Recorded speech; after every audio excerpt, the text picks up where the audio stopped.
আদম আলাইহিস সালাম সর্বপ্রথম আল্লাহ তাআলা আদম এবং হাওয়া আলাইহিস সালামকে সৃষ্টি করলেন। ধারাবাহিক আলোচনা চলছে।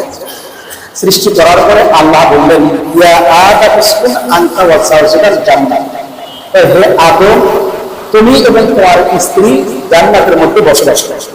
এরপর তোমরা আরো করে কি, ফাকুলা তোমরা দুইজন ভক্ষণ করো, খাও, মিন হাইসু যেখান থেকে ইচ্ছা, মিন হাইসু শিআইতুমা তোমরা যেখান থেকে ইচ্ছা সেখান থেকে তোমরা ভক্ষণ করতে থাকো, খেতে থাকো, খেতে থাকো, ফল ফলাদি বা যে খাদ্য আছে এগুলো তোমরা ভক্ষণ করো, এগুলো খেতে থাকো।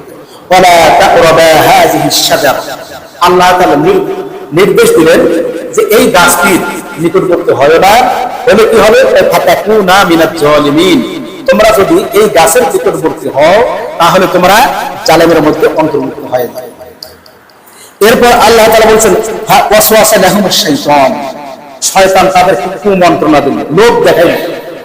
শয়তান তাদেরকে আদম এবং হাওয়া আলাইহিস সালামকে কি করলেন, বললো লোভ দেখাইল।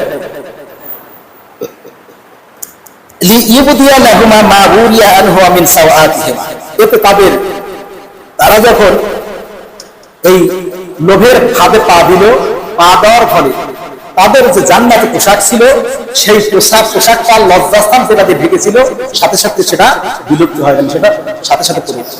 তাহলে এখন আল্লাহ রাব্বুল আলামিন আদম এবং হাওয়া আলাইহিস সালামকে যখন সৃষ্টি করলেন, সৃষ্টি করার পরে জান্নাতের মধ্যে একটি নিষিদ্ধ কি ছিল, গাছ ছিল। আল্লাহ বললেন এই গাছের কাছে যাও, এই গাছের কাছে গেলে কি হবে, তোমরাও জালেমের মধ্যে অন্তর্ভুক্ত হবে।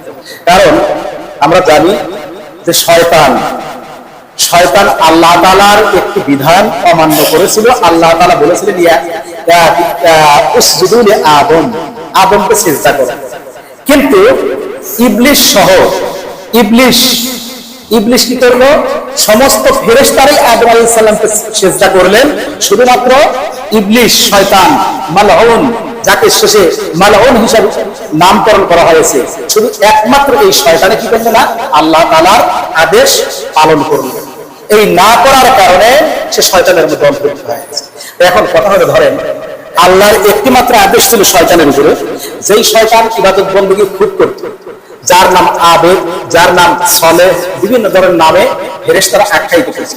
একটা আদেশ অমান্য করার কারণে আল্লাহ তাআলা তাকে শয়তান হিসেবে আখ্যায়িত করলেন। তাহলে এখন আমি আপনি দেখেন কি করছি, আমরা আল্লাহ তাআলার হুকুম একেবারে প্রতিদিন, প্রতিনিয়ত, প্রতি মুহূর্তে কি করছি, আল্লাহর আদেশ কিন্তু অমান্য করছি। তাই চলছে কি, আল্লাহ তাআলার আদেশ অমান্য করে চলছে। এই জন্য শয়তানের যে বৈশিষ্ট্য, শয়তানের যে খসিয়ত আছে, এই খসিয়তে এই বৈশিষ্ট্য মণ্ডিত হওয়া যাবে না। এরপর আল্লাহ তাআলা বললেন, আল্লাহ তাআলা কোরআনুল কারীমের মধ্যে বলছেন যে আদম আর হাওয়া যখন জান্নাতের মধ্যে বসবাস করে শয়তানের এটা সহ্য হলো না। শয়তান তো মহান আল্লাহ তাআলার সাথে আগে বিতর্ক করেছিল। শয়তান আগে বিতর্ক করেছিল আল্লাহ তাআলার সাথে যে আমি বনি আদমের সৎ পথের দিকে বসে থাকবো, বসে থাকার পরে আমি পরবর্তী তাদেরকে জান্নাত জাহান্নামের দিকে নিয়ে যাব। মানে কিভাবে সে মানুষকে জাহান্নামের দিকে নিয়ে যায়, একটা ঘটনার থেকে আমরা বুঝি। এক মুরব্বী ধরেন হয়তো ইশারার নামাজ পড়ার জন্য ওযু করতেছে। দিনটি ছিল হয়তো বৃষ্টির দিন, বৃষ্টি হালকা পড়ছে, হচ্ছে এরকম অবস্থা। তো এই মুরব্বী এতই নামাজি যে 5 ওয়াক্ত নামাজ জামাতের সাথে, শুধু তাই না, তাহাজ্জুদের নামাজও সে ব্যক্তি বাদ দেয়। এরকম ওই ব্যক্তি, ওই মুরব্বী বয়স্ক লোক ওযু করতেছে। শয়তান তো বিভিন্ন ধরনের, আগে তো বলছি যে শয়তান তো বিভিন্ন আকৃতি ধরতে পারে, বিড়ালের আকৃতি, মানুষের আকৃতি, গরু, বিভিন্ন ধরনের আকৃতি সে শয়তান ধরতে পারে। খুবই একটা সুন্দর মানুষের আকৃতি ধারণ করে শয়তান মুরব্বির কাছে আসলে বলতেছে, মুরব্বির বেটা ওযু করতেছেন, কি করবেন? ওযু করবি কি কারণে ওযু করে তুমি জানো না? ওযু কি কারণে ওযু করতেছে সেটা তোমার জানা নাই? বললো হ্যাঁ, তা তো জানা আছে। তাহলে আপনি নামাজ পড়বেন কোন জায়গায় পড়বেন? বলে মসজিদে যাবো। বলে মসজিদে যাবেন? আমি ইয়াং মানুষ, এই মসজিদের ওই রাস্তা দিয়ে আমি আসতে রাস্তায় যে পিছলা দেখলেন, তাতে যদি হয়তো পড়ে যান, এই পিছলায় যদি আপনি পড়ে যান, পড়ে গেলে পা ভাঙার সম্ভাবনা আছে। মুরব্বী করতেছে হয়তো ঠিক, তাহলে পা যখন ভাঙবে ভাঙার পরে আপনাকে নিয়ে যাবে হাসপাতালে। হাসপাতালে নিয়ে যাওয়ার পরে আপনাকে করবে কি, ব্যান্ডেজ করে দিবে, পাটা এর সাথে বেঁধে রাখবে, আপনার কষ্ট হবে, আর বেশি কষ্ট হবে। এতে আপনি রাস্তায় যে অবস্থা, এই অবস্থা কিন্তু আপনি যেতে পারবেন। এখন মুরব্বী করছে যে বাবা, এখন যদি আমি মারা যাই, আমাকে ওই কথা বলতেছে, এখন যদি আমি মারা যাই আমার জীবনের লাইফের কোনো গ্যারান্টি নাই, আর তুমি বলতে চাও রাস্তায় যাইতে যাওয়ার পর পরের এই এত ঘটনা বলতে চাও না, তাই আমি মসজিদে নামাজ পড়ব। শয়তান চিন্তা করল যে আমি এত সুন্দর একটা পরামর্শ দিলাম, কিন্তু এই পরামর্শ তো কাজ হলো, এই পরামর্শ তো কাজ হলো না, তাহলে এখন দ্বিতীয় কি কৌশল অবলম্বন করে? শয়তান চিন্তা করতেছে যে মুরব্বী, তাহলে একটা কাজ করেন, আপনি যেহেতু মসজিদে যাবেন, আপনার যাওয়া কষ্ট হবে না, আমি আপনার কাঁধে করে নিয়ে যাবো। বললে যে কাঁধে করে নিয়ে যাবে, এটা কেমন হবে? এরপরে এখন দেখছে ইয়াং মানুষ একটা বারবার পিড়াপিড়ি করতেছে, শেষে মুরব্বীর বেটা ওই শয়তানের ইয়াং মানুষের ওর কাঁধের উপর উঠছে। ওঠার পরে তো বাবা রাস্তাতে যখন যেতে চাও, পা যেন পিছলে, তুমিও করে তোমারও ঠ্যাং খুন না ভাঙে, আমাকে যেন খালা ফুলে আমাকে মারিও না। না মুরব্বী, আপনি কি কর, যেভাবে যাবো অসুবিধা নেই। এরপরে কাঁধে করে নিয়ে চলে এসে মসজিদের যে মানে আঙিনে নামা দিচ্ছে। অন্যান্য শয়তান যারা আছে, ওরা চিন্তা করতেছে যে কেরে আমাদের যে বস, আমাদের এই বস, তাহলে কি এও নামাজি লোকে এত সুন্দর করে কাঁধে করে নিয়ে এসে আগায় দিয়ে গেল, মসজিদে নামা দিল, তাহলে কি আমাদের বস কি তাহলে এখন এই ভালো কাজের প্রতি কি ঝুঁকে পড়ছে নাকি? শয়তান কি তাহলে ভালো কাজের প্রতি ঝুঁকছে? এরপরে শয়তানকে যখন অন্যান্য চেলাবেলারা বলতেছে, তাহলে আপনি এই কাজ করলেন, বললো যে না, আমি এই কাজটা করছি। এই মুরব্বী যখন অজু করে বিভিন্ন ভাবে একে মসজিদ যাওয়ার জন্য বারণ করছে, তুমি ঘরের মধ্যেই নামাজ পড়ছো, তুমি পা পিছিয়ে পড়ে যাওয়ার সম্ভাবনা আছে, কারণ তুমি ঘরের মধ্যে নামাজ পড়ছো। কিন্তু আমি বিভিন্ন ধরনের ভয় ভীতি দেখাচ্ছি, কিন্তু কিছুতে কোনো লাভ হয়। শেষ পর্যন্ত মুরব্বী যখন আসছে, এখন বাড়ির থেকে কোনো ব্যক্তি ধরনের, আমরা যে বাড়ির থেকে আসছি, প্রতিটা কদম যখন আমরা একটা একটা করে পা ফালাইতেছি, আমার আপনার পাশে যে ফেরেশতারা আছে, এই কাঁধে ফেরেশতা আছে, এই ফেরেশতা প্রত্যেকটা কদমের বিনিময়ে 10টি করে সওয়াব লিখে রেখেছেন। তাহলে বাড়ির থেকে ভালো কাজের জন্য পায়ে আসাটাই উত্তম মনে হয়, তাই না? আমার দেখা যায় যে ঈদের নামাজটা পড়ার জন্য যাই, অনেকে হয়তো পাশেই বাড়ি, অনেকে করতেছে কি মানে হয়তো অটোতে যেতেছে, রিক্সায় যেতেছে, মোটরসাইকেল নিয়ে যেতেছে, বিভিন্ন ভাবে যায়। কিন্তু সবচেয়ে উত্তম কাজ হলো যে আপনি পথ বোঝে, এটা হলো সুন্নাত। সুন্নাত কাজ হলো আপনি পায়ে হেঁটে যাবেন। এই পায়ে হেঁটে গেলে প্রতিটা কদমের বিনিময়ে মহান আল্লাহ রাব্বুল আলামিন আমার আপনার আমলনামায় 10টি করে সওয়াব লিখে রাখবেন। সুবহানাল্লাহ। তাহলে এখন ওই শয়তান করতেছে, আমি মুরব্বী যদি এইটুকু হেঁটে যেত, কমপক্ষে 100 কদম হতো, 100 কদম হলে প্রায় কত হয়? 1000 সওয়াব। এই 1000 সওয়াব থেকে আমি এই মুরব্বীকে বঞ্চিত করেছি। চিন্তা করেন, শয়তান কোনো না কোনো ভাবে আমি আপনি ভালো আমল করব, ভালো কাজ করব, এটা কিন্তু বাধা দেয়, প্রতিহত করে কিনা? করতেছে। ধরেন হয়তো শয়তান অনেক সময় চিন্তা করে ভালো কাজের দিকে যেতেছে, হয়তো একটা সায়েল, একজন ভিক্ষুক আপনার কাছে টাকা চাইছে, চাওয়ার পরে চিন্তা করতেছেন না, 5 টাকা দেওয়ার চেয়ে আমার গলা খুশখুশ করতেছে, কাম কি আছে, ওই শয়তান মানে ওই টাইমে লোভ দেখা দিতেছে, গলা খুশখুশ করতেছে, কাম কি আছে, 5 টাকাটা চা খাওয়া, চা না খায়া, চা মানে এক না দিয়ে, এই ভিক্ষুককে না দিয়া আমি এই 5 টাকাতে কি করবো না, চা খাবো না। শয়তান কিন্তু আমার আপনার অন্তরে কিন্তু মন্ত্রণা দিয়ে এই ভালো ভালো যে কাজ, সে কাজগুলো থেকে আমাদেরকে কি করতেছে, বিরত রাখতেছে। এই আদম আলাইহিস সালাম এবং হাওয়া আলাইহিস সালাম যখন জান্নাতের মধ্যে বসবাস করলেন, শয়তান তো চিন্তা করছে এই আদমের জন্য আমি আল্লাহ তাআলা এত নিয়ামত পাচ্ছি, এত নাজ পাচ্ছি, আবার এত সুন্দর আমার নাম ছিল আবেদ, সালেহ, বিভিন্ন ধরনের নামে ভূষিত হয়েছিলাম, এখন এই শুধুমাত্র একমাত্র এই আদমের জন্য আজ আমাকে জান্নাত থেকে বের হতে হচ্ছে, আমি এই আদমকে জান্নাত থেকে কি করব, বের করে দেব। আল্লাহ কোরআনুল কারীমের মধ্যে বলছেন যে ওয়াসারাহুমা ইন্নী লাকুম মিনান নাসিহিন, মানে আল্লাহ বলছেন যে শপথ করে শয়তান বলতেছে যে তোমরা যে জান্নাতে থেকে আদম এবং হাওয়া আলাইহিস সালামকে বলতেছে, শপথ করে বলতেছেন যে মানে এই যে আল্লাহ তোমাদেরকে এই বৃক্ষের কাছে, এই গাছের কাছে যেতে নিষেধ করলেন, কেন করলেন? বলতেছেন যে তোমরা যদি এই গাছের কাছে যাও, গাছের কাছে গেলে তোমরা এই জান্নাতের মধ্যে একটা চিরস্থায়ী হয়।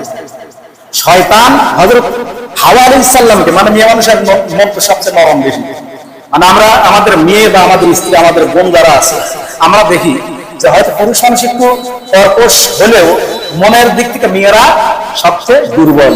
মেয়েদেরকে একটা জিনিস বুঝে দেয়, যেমন একটা কিছু করবেন দেখবেন ওরা টানতে, ওদের হয়তো কোনো আত্মীয় স্বজন মারা গেলে মা বাবা ভাই বোন বা যে কেন না, মেয়ে মানুষ যত কান্নাকাটি করে, ওই সোলক গায়া গায়া যত কান্নাকাটি করে, পুরুষ মানুষ তত কান্নাকাটি করে।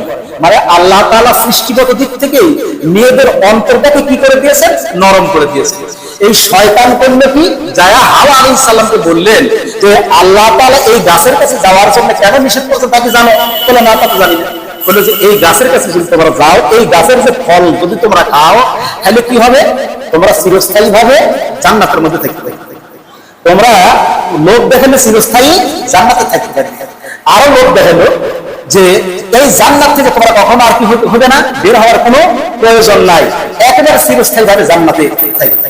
এরপরে মা হাওয়া আলাইহিস সালাম তার এই শয়তানের এই প্রলোভনে, এই লোভে নিষিদ্ধ গাছের যে ফল, এই ফলটা ছিঁড়ে সে, মানে কিতাবের মধ্যে আছে 3টা ফল ছিঁড়লো, ছিঁড়ে একটা দেখলো সাথে সাথে ছেঁড়ার সাথে তার ভিতর দেখলো এক ধরনের রক্ত, এক ধরনের ওই ফলের মধ্যে এক ধরনের রক্তের মতো দেখলেন।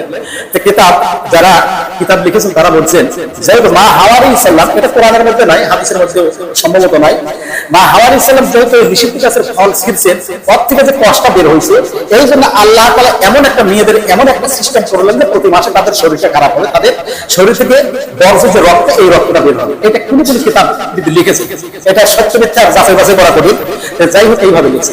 এরপরে আর 2টি ফলের মধ্যে 2টি ফল নিয়ে গেলেন, নিয়ে যাওয়ার পরে হযরত আদম আলাইহিস সালামকে দেওয়া হলো। হযরত আদম আলাইহিস সালাম বললেন এই ফলটা তুমি কোথায় পেলে? তখন সে বলছে চলে যান, তা খাবা, এটা খাওয়া যাবে না। হযরত আদম আলাইহিস সালাম নাকি দৌড়ান শুরু করছে, মা হাওয়া আলাইহিস সালাম তার পিছু যাওয়া শুরু করছে। মা হাওয়া আলাইহিস সালাম তার পিছু যাওয়া শুরু করছে। শেষ পর্যন্ত বিভিন্ন মেয়েরালে ছলনাময়ী, ছলনাময়ী, এই ছলনার স্বরে, ছলনার সুতায় হযরত আদম আলাইহিস সালামকে মা হাওয়া আলাইহিস সালাম ওই নিষিদ্ধ ফলটা ভক্ষণ করেন এবং সাথে সাথে মা হাওয়া আলাইহিস সালাম ওই ফলটি খেলেন। যখন খেলেন, তাদের জান্নাতি যে লেবাস, জান্নাতি যে পোশাক ছিল, সাথে সাথে সেগুলো খুলে পড়ে গেল। আল্লাহ তাআলা বললেন ইহবিতু মিনহা জামিআ, তোমরা এখান থেকে সকলেই চলে। আল্লাহ বলেন এখান থেকে ইহবিতু, জমার সাথে ব্যবহার করলেন যে ইহবিতু মিনহা জামিআ, এই জান্নাত থেকে তোমরা সকলেই চলে যাও। এখন জান্নাত থেকে বের হইলেন হযরত আদম, হাওয়া এবং এর সাথে ইবলিস, শয়তান। কোন কোন কিতাবের মধ্যে আছে যে ময়ূরের কথা এবং সাপের কথাও আছে, কিন্তু আমরা যেটাই হোক, যেহেতু আল্লাহ তাআলা জমার সাথে ব্যবহার করেছেন যে ইহবিতু মিনহা জামিআ, তোমরা সকলেই এখান থেকে বের হও। এরপরে আদম, হাওয়া, শয়তান সহ তারা সকলেই জান্নাত থেকে বের হল। এখন কথা হলো, হয়তো জান্নাতে যখন ছিলেন, সেখান থেকে যখন বের হওয়ার কথা বলছেন, উপর থেকে বললে কত উপরে আসমান আছে, পড়ার সাথে সাথে তো হাওয়া এবং আদম আলাইহিস সালাম মারা যাওয়ার কথা, তাই না? তাহলে তারা নামলেন, তারা ওখান থেকে এই পৃথিবীতে আসলেন কিভাবে আসলেন জানেন কি আপনারা?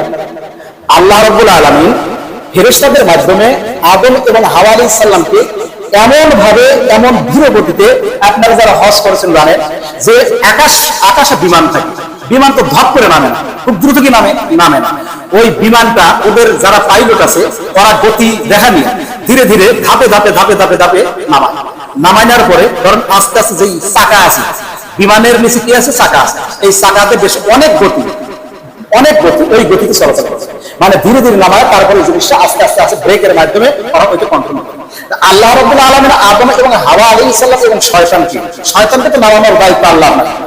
আদম এবং হাওয়া আলাইহিস সালামকে এমন ভাবে, এমন শান্তভাবে নামাইলে যাতে হলো আদম এবং হাওয়া আলাইহিস সালামের শরীরে কোনো প্রকার ত্রুটি বা তারা কোনো ব্যথা না পায়। হযরত আদম আলাইহিস সালামকে, কিতাবের মধ্যে আছে হযরত আদম আলাইহিস সালামকে এই শ্রীলঙ্কার চরম দ্বীপ, যে দ্বীপ, এই দ্বীপে নামা দিলেন হযরত আদম আলাইহিস সালামকে, আর মা হাওয়া আলাইহিস সালামকে নামা দিলেন জেদ্দায়।